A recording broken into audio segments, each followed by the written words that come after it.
Looking back on it now, it's almost classic case of how it's triggered and what happens and how nobody realizes what's going on until, well, I guess until everything explodes. My name is Jess Noguera. I am 39 years old and I'm living with bipolar. My father had died, and that was from dementia. It took 2 years for him to deteriorate, and I struggled. I struggled a lot. And so some of the first symptoms, in the 2 years leading up to my father passing away, lack of sleep. I would start projects. I remember one project was just painting the living room. And then about a month later, I was ripping up all the carpet in my apartment and refinishing the floors within a span of 2 days.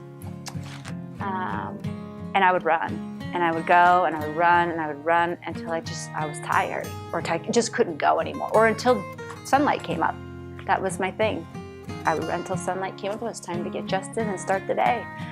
And I go on like nothing ever happened. I see now more so the characteristics in terms of you having the greatest idea in the world, or me having the greatest idea in the world. Like all of these things that you're gonna fix and be and do, and people you're gonna save, and how you're gonna save yourself, like that was another symptom. You're just capable of so much, or you think you are, right? And it plays out beautifully in your mind as you see it, but not in reality, right? Projects go unfinished, clothes don't get washed. You forget to show up at things because you've started another project.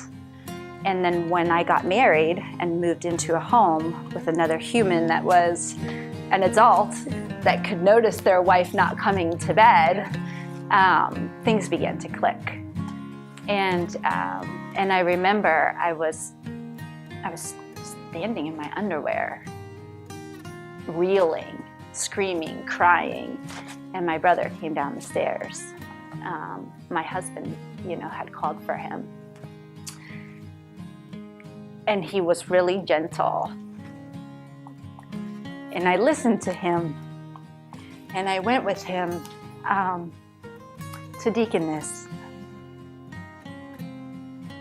But only because he was so, it was like my dad. He was the way that John would be. His voice was quiet. He wasn't angry. He held my hand. And so I think that began the journey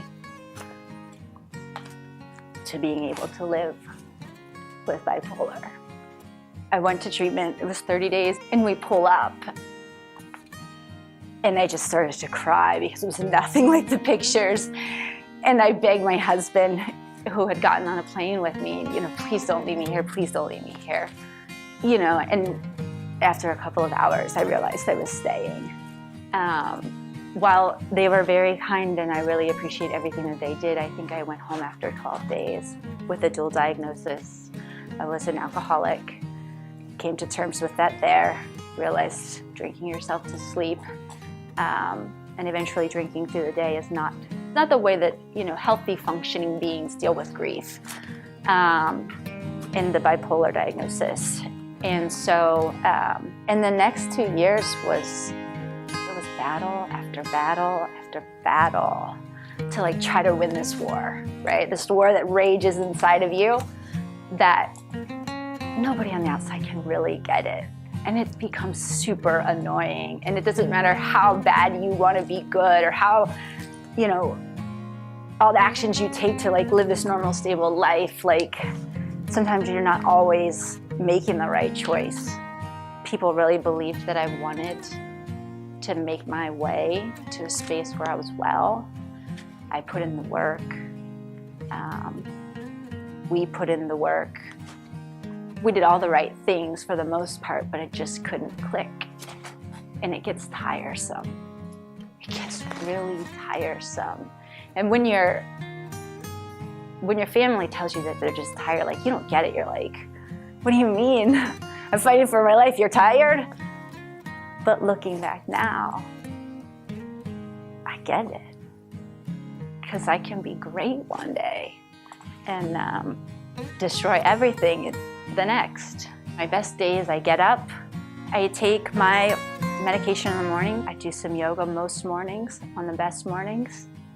I eat something, I get my son up, and I follow a routine. It's routine. I found, to do this and do it well, or attempt to do it well, it's routine, it's consistency. It's knowing that when the weather is nice and you get a little uptick and you want to go run 10 miles, it's best to take a pause, dial it back, and unwind until it becomes nighttime and go to bed. And that's the discipline. Are there days that are worse than others? Yes, but they are not nearly as close together. And they don't have to be bad. Like there's a defining moment, and I get to choose. If I'm taking my medicine, I'm doing healthy things, I get to choose which way that defining moment is going to go. So the tough days just aren't that close together anymore. There are so many people that are suffering in silence because you don't want anybody to think you're crazy, or you don't want to be vulnerable. Shame consumes you. It's scary to tell your story. It's scary to say, hey, I'm not perfect. I'm not even close. But the connection I think you feel with other humans or families, your own family, once you get to a place where you can share that story, it's indescribable. Children shouldn't suffer this way. People shouldn't suffer this way. People need to be given resources. People need to be educated. People need to have a safe place. People deserve to be healthy. Those are a heck of a lot of reasons, I think, why mental health and talking about it is important. And not just the bad stuff, the good stuff. You can share the battle stories, you can talk about the war, right? But you have got to celebrate your moments of victory so you can give people hope.